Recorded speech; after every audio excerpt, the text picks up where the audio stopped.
వర్మ గారు, నేను ఒక విషయం క్లారిటీ చేయాలనుకున్నాను సార్. నాకు అర్థం కాని విషయం ఏంటంటే, గత 4 రోజుల నుంచి చూస్తున్నాను బాలకృష్ణ గారు తిట్టేశారు, లేకుంటే చిరంజీవి గారిని అవమానించేశారు అని. సార్, అసెంబ్లీ సమావేశాలు పూర్తిగా స్పృహలో ఉండి విన్న వాళ్ళు ఎవ్వరు కూడా బాలకృష్ణ గారు చిరంజీవి గారిని తిట్టారని ఎవడూ మాట్లాడారు సార్. ఆ రోజు బాలకృష్ణ గారు మాట్లాడింది జగన్మోహన్ రెడ్డి గారి గురించి, ఆయన వ్యక్తిత్వం గురించి మాట్లాడాడు. ఆ రోజు బాలకృష్ణ గారు మరొక మాట కూడా మాట్లాడారు. అక్కడ ఎవడూ గట్టిగా అడగలేదు, చిరంజీవి గారిని ఎక్కడ మెన్షన్ చేయాల.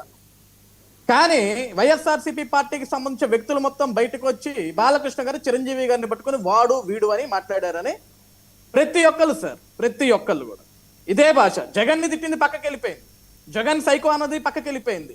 చిరంజీవి గారిని పట్టుకుని వాడంటాడా వీడంటాడా ఎక్కడన్నారు సార్? సార్, మీరు ఒక సీనియర్ జర్నలిస్టు, అసెంబ్లీ సమావేశాలు మీరు కూడా చూసుంటారు. బాలకృష్ణ గారు చిరంజీవి గారిని పట్టుకుని వాడు వీడు అన్న పదం ఎక్కడన్నా వాడితే నాకు ఒకసారి వినిపించండి. మీ దగ్గర కూడా రికార్డు ఉండాలి కదా. సరే, ఓకే కరెక్టే. కాసేపు మీరు చెప్పిందే కరెక్ట్ అనుకుందాం. చిరంజీవి గారు ఎందుకు స్పందించారు? ఆయన అనలేదు కదా సార్. అక్కడ కాదు, చిరంజీవి గారు ఎందుకు రాశారు? ఆయన అనలేదు కదా. దానికే వస్తున్నా. బాలకృష్ణ గారు ఏమన్నారు, అక్కడ ఎవరు గట్టిగా అడగలేదు.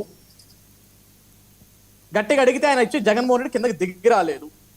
అవమానం జరిగిందని కామినేని శ్రీనివాసరావు గారు ఏం చెప్పారు అక్కడ? ఆ రోజు చిత్ర పరిశ్రమకు అవమానం జరిగిందని మాట్లాడింది ఎవరు? కామినేని శ్రీనివాస్ గారు. దానికి సంబంధించి చిరంజీవి గారు లేఖ రాయడం జరిగింది.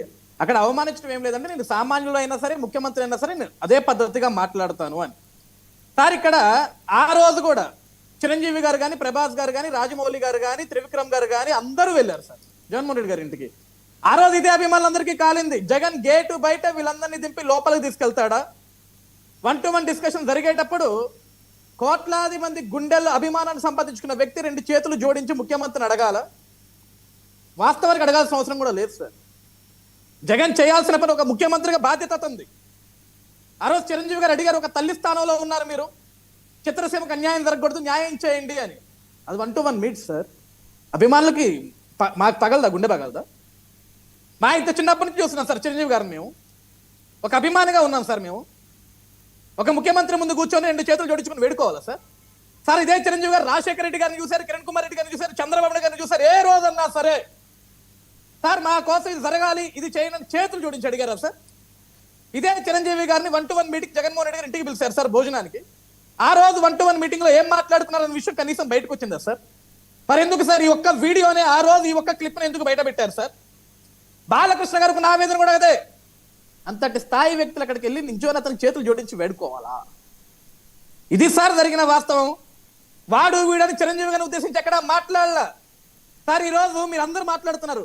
ఇక్కడ పవన్ కళ్యాణ్ గారు కానీ, నాగబాబు గారు కానీ స్పందించలేదు చిరంజీవి గారి జరిగిన అవమానం మీద. కూటమిలో ఉన్నారు కాబట్టి స్పందించలేదేమో, అది తప్పు సార్.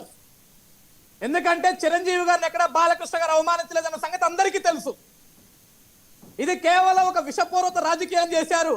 వైఎస్ఆర్సీపీ పార్టీ వాళ్ళే చేశారంటే దానికి మించి మీడియా ఛానల్ వాళ్ళు చేశారు. కాదు అంటే అజయ్ కరెక్టే. మీరు మాట్లాడేది ఓకే, మీ వెర్షన్ అనలేదు అనుకుందాం. చిరంజీవి గారు దేనికి స్పందించారు? ఆయన లెటర్ రాయకపోతే ఓకే, ఎవరో స్పందించలేదు, ఆయన అనలేదు అనుకోవడానికి. చిరంజీవి గారు ఎందుకు స్పందించారు? అక్కడ ఫస్ట్ కామినేని శ్రీనివాస్ గారు ఏం మాట్లాడారు సార్? కామినేని శ్రీనివాస్ గారు మాట్లాడిన దాని బేస్డ్ మీదే చిరంజీవి గారు ఒక లేఖను విడుదల చేయడం జరిగింది.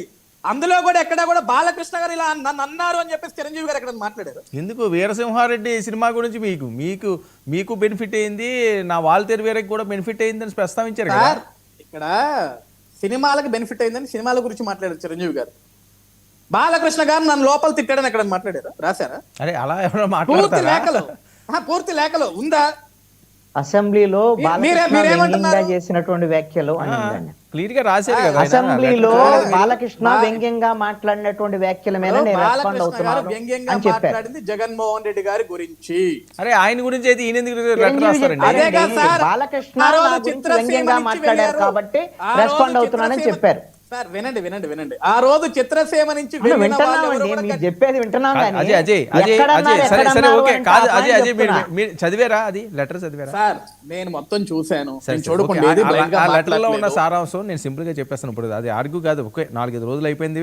ఆయన ఇందాక ఏదో అన్నారు కదా, కందకలేని దురద కచ్చిపోయాడు దేనికని. సార్ నేను ఆర్గ్యూ అనట్లేదు. ఇక్కడ విషయం ఏంటంటే దీన్ని మొత్తం సిలవల పొలవలు చేసి మార్చేస్తున్నారు సార్. నేనేమన్నానంటే ఇక్కడ కాదు, అసెంబ్లీ అభిమాన- సాక్షిగా సార్, సార్, ఒక్క కాదండి, నిమిషం. అసెంబ్లీ సాక్షిగా కాదు, నా వర్మ గారు, ప్రస్తావన నేను అదే వచ్చింది. చెప్తున్నా. బాలకృష్ణ నేను అదే గారు చెప్తున్నాను. చేసిన వ్యంగ్యం సార్. యాక్టర్ అది క్లియర్ గా మాట్లాడారు కదా, అసెంబ్లీ సాక్షిగా వర్మ నా గారు- పేరు వచ్చింది కాబట్టి ప్రస్తావించారు కాబట్టి వర్మ respond గారు, నేను అదే అవుతున్నాను కదా. చెప్తున్నా. నేను అదే చెప్తున్నాను ఇక్కడ.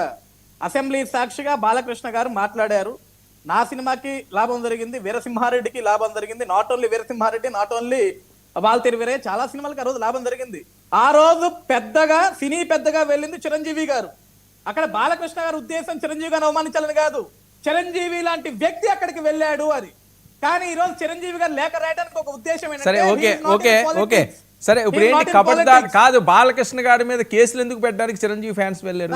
నేను అదే అన్నాను సార్. ఈ రోజు చిరంజీవి గారి మీద బాలకృష్ణ గారి మీద కేసులు పెడతామని చిరంజీవి గారికి సంబంధించిన అభిమానులు వెళ్ళుండొచ్చు. వాళ్ళ అభిమానులేనా, చిరంజీవి గారి అభిమానులేనా, అది ఏమన్నా వేరే వాళ్ళు ఎవరైనా కావాలని అది కుట్రపడుతున్నారా? కూడా వాళ్ళకే తెలియాలి సార్, అది కూడా వాళ్ళకే తెలియాలి సార్. నిజంగా చిరంజీవి గారి అభిమానులే అనుకుందాం సార్. అనుకోవడం ఈరోజు- ఏంటండి, వాళ్ళే వాళ్ళు సార్ చెప్పండి, వినండి సార్. స్వామినాయుడు గారు వీళ్ళందరూ అందులో ఉంటే ఇక అనుకోవడం కాదు ఏంటి? సార్, ఇప్పుడు వాళ్ళ అభిమానులు వాళ్ళు కేసులు, వాళ్ళు బాధపడ్డారు, బాలకృష్ణ గారు తిట్టారని ఇంకొకటనో పెట్టారు అని చెప్పేసి కేసులు పెట్టడానికి వెళ్ళారు సార్. ఏం తిట్టారనేది ఎవరికి క్లారిటీ లేదు అక్కడ. ఓకే, ఎవరికో కాలింది, అభిమానులందరికీ కాలింది, కేసు పెడతామన్న వెళ్ళారు, పెట్టొచ్చు, ప్రాబ్లం లేదు, దాంట్లో వచ్చిన ఇబ్బంది ఏమీ లేదు. ఇక్కడ ఇదంతా డైల్యూట్ చేసింది ఎవరండి అసలు? బాలకృష్ణ ఇలా అన్నాడు, చిరంజీవి గారిని బాలకృష్ణ గారు ఇలా అన్నాడు అని కొన్ని మీడియా ఛానల్ ఓదరగొట్టడంతో పాటు వైఎస్ఆర్సీపీ పార్టీ నాయకులు ఓదరగొట్టడంతో పాటు దీన్ని మొత్తం రోజు కూడా రెచ్చగొట్టి సో వైఎస్ఆర్సీపీ తప్పిదంతా ఓకేనా? సరే సరే, ఓకే. కాదు వర్మ గారు, ఇక్కడే ఒక క్లారిటీ ఇస్తా. మన ఛానల్లో కూడా సార్, ఇక నేను సహించను తేల్చి చెప్పిన పవన్, చిరంజీవికి చంద్రబాబు ఫోన్. ఎవరు చెప్పారు సార్ ఈ ట్యాగ్ లైన్? ఎవరు చెప్పారు ఈ tag line? 99 TV tag line. వస్తున్న టాకు ఎవరిచ్చారు టాక్ సార్? ఇంకొకటి, పవన్ ఫైనల్ ఫోన్ వార్నింగ్, నేను వస్తే ఇంకోలా ఉంటుంది సీన్. ఎవరు చెప్పారు సార్? ఎవరు చెప్పారు? పవన్ కళ్యాణ్ గారు చెప్పారా ఈ విధంగా? ఇది 99 టీవీ ఛానల్ హెడ్ లైన్. చిరంజీవితో పవన్ భేటీ